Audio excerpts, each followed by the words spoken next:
Tal vez ya te preguntaste qué es el clima y para qué nos sirve conocerlo. ¿Sabes con qué factores y elementos se conforma el clima y cómo afecta a la vida humana, a nuestras edificaciones y arquitectura?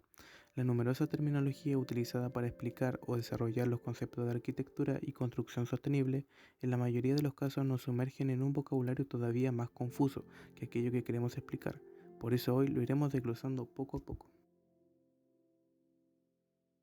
La arquitectura desde hace mucho tiempo que ha ido evolucionando constantemente, adaptándose a las diferentes épocas y problemáticas. Hoy en día existen problemas de contaminación y la arquitectura no queda absuelta de esta. Las personas han pensado en cómo podrían ellos, desde su situación, aportar soluciones dando como resultado tres tipos de arquitecturas, como lo son la arquitectura pasiva, vernácula y bioclimática. Arquitectura pasiva. A grandes rasgos, la arquitectura pasiva es un estándar para la construcción de edificaciones con un bajo consumo de energía, siendo renovable esta última en la mayoría de los casos. Pero ¿cómo se logra esto? Lo que propone este movimiento es una mejora en gran medida en la construcción del aislamiento y hermeticidad, es decir, levantar construcciones que cuenten con un aislamiento térmico, además de asegurarse de una buena calidad para el aire interior. Esto, y aparte de ser una forma de diseño sustentable, también es económica. Esta normativa señala varias técnicas pasivas o características para poder ser considerada como tal. Entre estas están la compacidad, la orientación, la hermeticidad, criterios de confort de invierno y la optimización del puente térmico. Cabe destacar que este estándar no supone el uso de un tipo de producto, material o estilo arquitectónico específico, sino más bien la optimización de estos recursos ya existentes a través de las llamadas técnicas pasivas.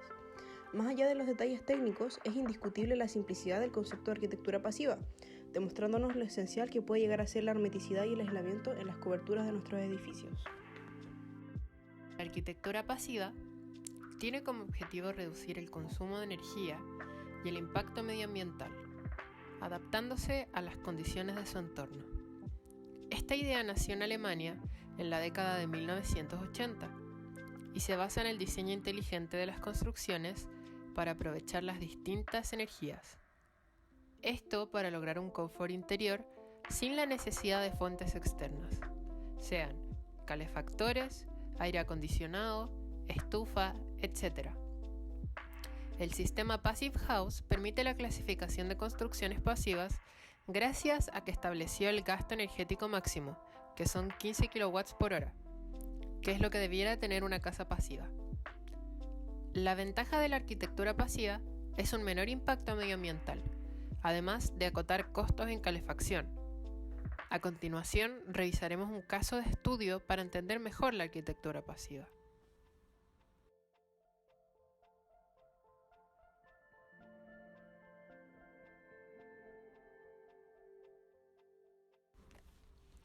El caso que vamos a revisar es la casa MM del estudio español Olaf. Esta casa fue construida en Palma de Mallorca. El lugar tiene un clima de estepa local. Tiene pocas precipitaciones al año. El mes más seco es julio, con 5 milímetros de lluvia. Y el más lluvioso es octubre, con 58 milímetros. Y tiene una temperatura media anual de 17 grados, que va desde los 10 hasta los 25 grados Celsius. La casa en sí está compuesta por 4 cajas y mantiene su temperatura gracias a la posición inteligente de sus ventanas, permitiendo que el sol caliente la casa en invierno, mientras, en verano, la forma de la casa protege el interior del calor. La casa consigue su ventilación gracias al uso de ventanas en las caras opuestas a los ventanales de las cajas, permitiendo el paso de corrientes este-oeste del lugar. La fachada de la casa cuenta con un sistema de aislamiento térmico exterior, el cual consiste en el aumento del grosor del aislamiento hasta 12 centímetros. Además, se redujeron las infiltraciones al máximo en los cerramientos. La casa aprovecha el clima del lugar para usar una ventilación cruzada, así no es necesario un sistema de refrigeración. El sistema de calefacción se soluciona con un circuito perimetral de suelo radiante. Las cubiertas inclinadas de la casa cuentan con un sistema de recolección de aguas pluviales, en donde 3 son para riego, mientras la última es para consumo. Además, calienta el agua casi en su totalidad gracias a la instalación solar térmica de la casa.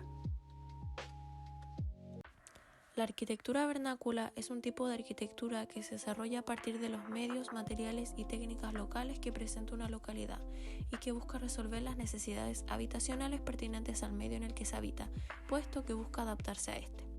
Es por esto que varía según la zona, la región y el continente. Este tipo de arquitectura ha permitido la subsistencia de un pueblo y de su ecosistema, puesto que con sus característicos diseños y materiales se puede decir y afirmar que este tipo de arquitectura responde fielmente al medio ambiente, pues gracias a sus diseños y tecnologías climáticas y eco-friendly no supone un daño para el entorno al ser no contaminantes. Es construida por los propios habitantes de la localidad y los materiales más recurrentes suelen ser la madera, el bambú y las fibras naturales. No se utilizan materiales industriales, por lo que no supone grandes costos monetarios al momento de construir ni por los materiales ni por la mano de obra. Este tipo de arquitectura es de vital importancia, puesto que no solo cumple con una funcionalidad, sino que también aporta una rica carga cultural a la zona gracias a los materiales que se utilizan y el contexto. Aparte de responder a la necesidad de techo, responde a exigencias espirituales y tradiciones. Con solo ver ejemplos de arquitectura podemos deducir cierto tipo de cosas sobre el clima y el entorno en el que se encuentra construida. Por ejemplo, si vemos construcciones con espacios abiertos y sistemas de ventilación, se puede deducir que el clima de la localidad es cálido. Asimismo, una cubierta inclinada con techo cerrado dejan claro que es un clima lluvioso y frío. Para distinguir de una obra vernácula de otra, este tiene que cumplir con las siguientes características. La construcción debe llevarse a cabo mediante técnicas de construcciones tradicionales del lugar. Debe haber sido construida por los mismos locatarios. Los materiales empleados deben ser aquellos que se encuentran fácilmente por la zona, de modo que si se abandona la construcción, esta no suponga una fuente contaminante. Un ejemplo de arquitectura vernácula son las islas flotantes de los Uros en Perú.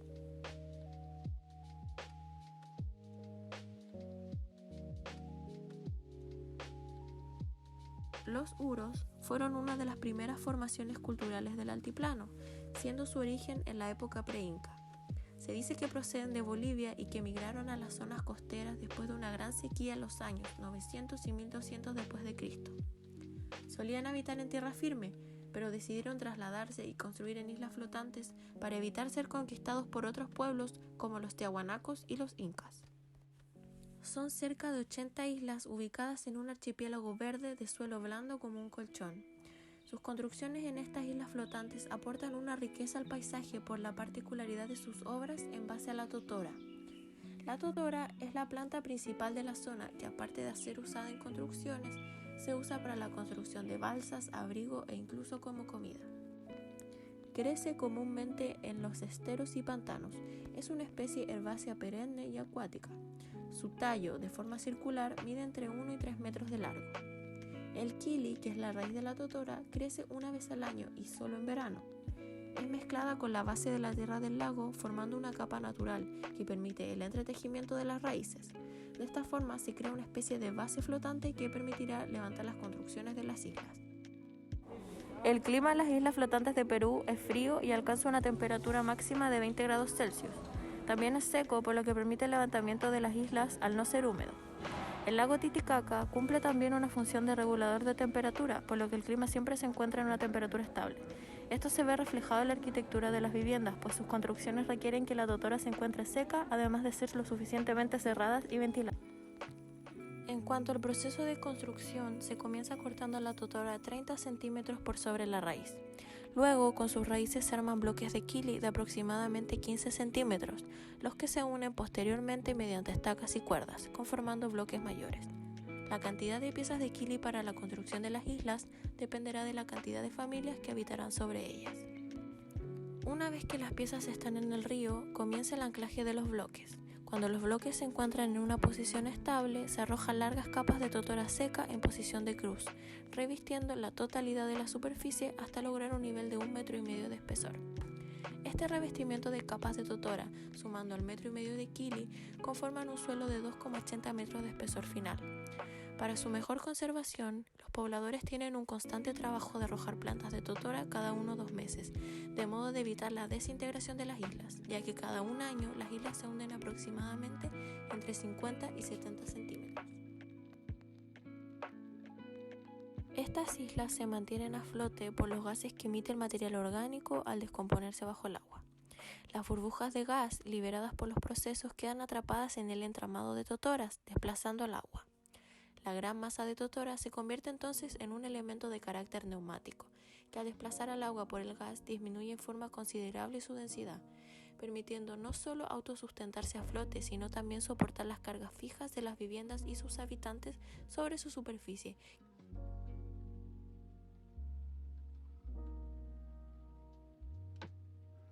Al terminar la capa final del suelo de las islas, se procede con la construcción de las viviendas o chuquias.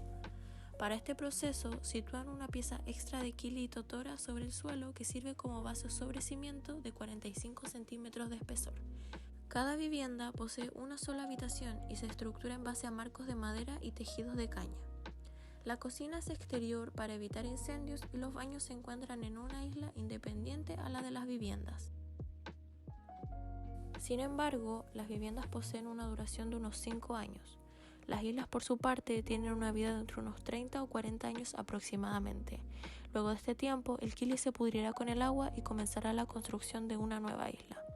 Un paisaje artificial, sustentable y renovable, donde todo gira alrededor del lago y el constante trabajo de recolección y mantención, es una clara muestra sobre cómo el diseño es una herramienta que da sentido al territorio. La arquitectura de los uros no solo da cuenta de una respuesta específica frente a un problema, sino que da cuenta de una comprensión de la materia en torno al tiempo, donde estructura social y estructura espacial se concatenan de manera elemental, es decir, un solo material puede ser manipulado y transformado por siglos para sincronizar y proveer al mismo tiempo protección, suelo, alimento, combustible, transporte y economía. A grosso modo, la arquitectura bioclimática consiste en el diseño de edificios, teniendo en cuenta las condiciones climáticas, aprovechando los recursos disponibles para disminuir los impactos ambientales, intentando reducir los consumos de energía. ¿Cómo se diferencia esta arquitectura de las ya mencionadas? La arquitectura bioclimática supone minimizar el impacto energético, creando ambientes sustentables y confortables desde las primeras etapas de diseño, enfocando la mirada en estrategias y recursos que permitan aprovechar las condiciones favorables del clima y del medio natural. Gracias a esto, logra una optimización de recursos por medio de la morfología, la orientación, los materiales, los colores y otras variables del diseño. Sus principales características son reducir la huella del carbono, complementar el uso de ventilación, calefacción y enfriamiento mecánicos con medios pasivos, adecuar el diseño a las condiciones medioambientales con el fin de aprovechar los recursos disponibles en el entorno con el mínimo impacto ambiental, generar el máximo confort térmico con el mínimo consumo energético, orientación, aislamiento térmico, soleamiento y protección solar.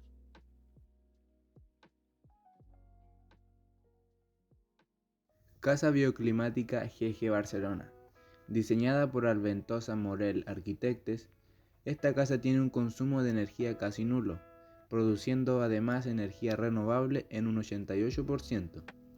Dispone de una caldera eléctrica individual, paneles solares fotovoltaicos y ventilación natural, diaria y nocturna. Además, contribuye a la reducción de la huella ecológica debido al uso de materiales próximos a la zona, naturales, reciclados y con un impacto natural mínimo. Esta vivienda está formada por 6 módulos diferenciados que se adaptan al sol respetando además la posición de los árboles. Es una construcción modular de madera totalmente prefabricada. En cuanto a la ventilación, una de las estrategias para enfriar la casa en verano es la ventilación natural, por lo que la casa se diseñó con los vanos de forma cruzada. Tiene varias ventanas en la fachada principal y a unas diferentes alturas para que haya mejor circulación del aire, ya que el aire caliente sube y sale por las ventanas en dichas alturas. Esta casa cuenta con un sistema de recolección de agua pluvial para distintos usos, como para el uso del cuarto de baño, agua de riego, entre otros usos. La iluminación es súper buena, ya que tiene amplios ventanales, debido a sus materiales con los cuales se construyó la casa. Estos reflejan la luz. También en lo artificial, tiene varios focos que tienen un color cálido para las noches que baja más la temperatura y sentirse en confort. Los materiales usados son buenos, tanto en verano como en invierno, por su capacidad de aislamiento que hace que el calor, por ganancias internas, se mantenga dentro de la casa y no salga.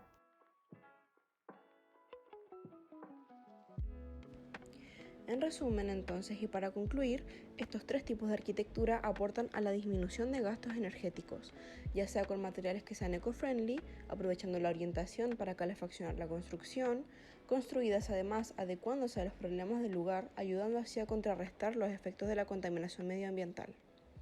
Intentan dar soluciones a problemas que nos afectan a nivel comunidad planetaria, utilizando la optimización de materiales correspondientes a las zonas junto con las técnicas pasivas.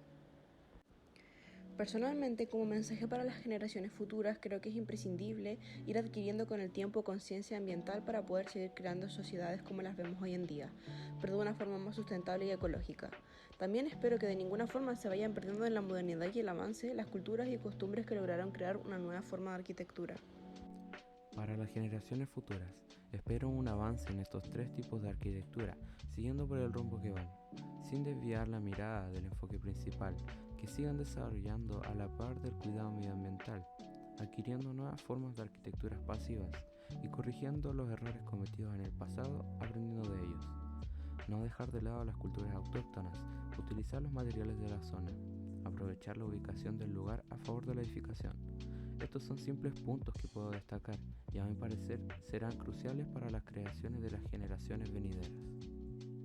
Sin duda la arquitectura ha ido evolucionando con el tiempo debido a los constantes cambios de épocas o cambios climáticos, pero hay que dejar en claro que cada vez se enfoca de una manera más sustentable y ecológica posible, para así no dejar de ayudar a contribuir de muchas formas al medio ambiente y planeta. Lo que puedo rescatar después de esta investigación es la importancia de nunca desviarse de lo verdaderamente importante, el confort y la funcionalidad, sin perder el enfoque cultural, las tradiciones y el ecosistema. Es de vital importancia siempre apuntar a una arquitectura que, además de brindar belleza, aporte también una funcionalidad y un bienestar para el presente y para el futuro, sin invadir a las distintas especies que cohabitan y que cohabitarán. Mi mensaje para las generaciones futuras es que sigan buscando nuevas formas para que la arquitectura sea sustentable y perdurable en el tiempo, siempre preocupándose del ambiente donde está construyendo y enfocándose también en la construcción sea sustentable y ecológica.